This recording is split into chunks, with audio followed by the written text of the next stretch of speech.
MJ, so welcome back to pageantry. Bukod sa pagsali ha, kasi nag-host din.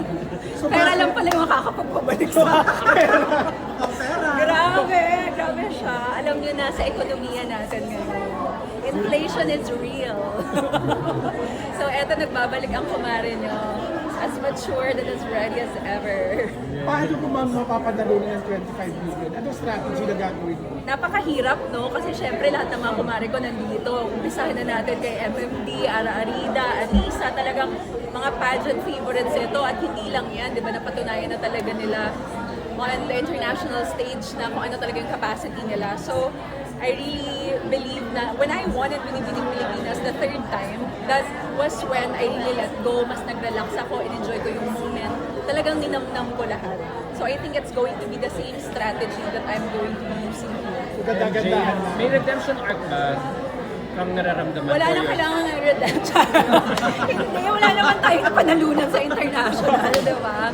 So kailangan, we always consider every stage a new stage. Kailangan pinaglalaban natin yung bagong corona na gusto nating mapanalunan. Sa bagong corona to, anong kulay ng gown?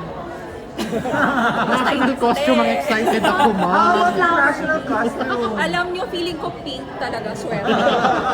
Feeling ko lang. Kasi, Doon ka nanalo sa oo, sa kasi di ba Binibini. sabi nila dati puti na nanalo sa Binibini, pero nag-pink ang kumare nyo. Oh, sabi mo na Nina, andito si Atisa, si Ariela, Yes. and then a lot of beauty queens. Who do you think is your greatest competition among them? Pinaka-competition Yes. ko. Siguro si Ara pinaka-edad ko. Doon tayo sa level. Mahirap kalabanin yung walang lower back problem. Kasi pag si Ara yung kausap ko, sabi ko, kumare, kaya pala talaga may age limit dati ang pageant, no? Kasi once you hit 35 and above, iba na yung lower back. Talagang may limitation siya. Pero Kaya sabi, paano paghandaan yan? Kasi rarampa ka uli, yung lower back issues na yan. syempre super workout ang kumare nyo. On the days na wala activity sa pageant, talagang I make sure that my core is strong. Kaya every other day nag-gym talaga ako, ina-workout ko yung core ko kasi it will support your lower back. Alam nyo na. Magkakasama tayo 2011. MJ, bakit ikaw kailangan manalo first ever Queen of the Islands? Kasi syempre kailangan nila ng somebody na sobrang confident, ready to take the role. Kasi alam mo yun, wala kang sinusundan eh. Wala kang ating susundan na mag-a-advise sa'yo kung ano yung mga expectations mo, di ba? So everything's new, di ba? Yung responsibility, kung ano yung mga kakaharapin mo sa role na iti-take mo. So I think you need someone na talagang mature enough to understand and to really embrace the responsibility. And that's your auntie. MJ, babaklain mo din ba ang pageant na to? Ay, hindi ko pinapretend to. Ganito na talaga tayo. Hindi to acting-acting. Bakla na talaga tayo. So mas mabakla Basta ano lang, sabi nga nila, ano lang, oo, true to yourself. Plano mo bang ipanalo talaga ang pageant na to? Mari, 25 million yung nag-uusapan natin. Kung magkakalimutan na yung mga kaibigan, Oo. basta pag ayan yung premyo. Basta kakaibiganin ko sila after. Di-DM ko na lang sila. Kapag kaibigan mo, baka humingi pa ng balato. Ay, pwede naman. Ay.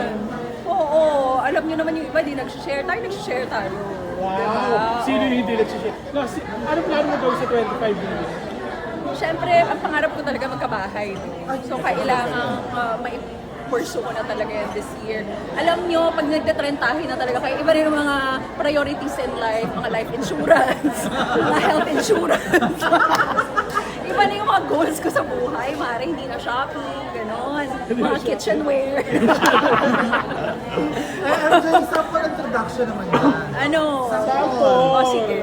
Pipila Queen of the Islands ka. Okay. 1, 2, go. My name is Mary Jean Lastimosa, your candidate number 12. Yan! Iba talaga ang MJ. Iba ka Okay. talaga, pero masakit na ang Ha? balakang. Mari, iba na pag ganito, Mari, masakit na. Thank you, Ben.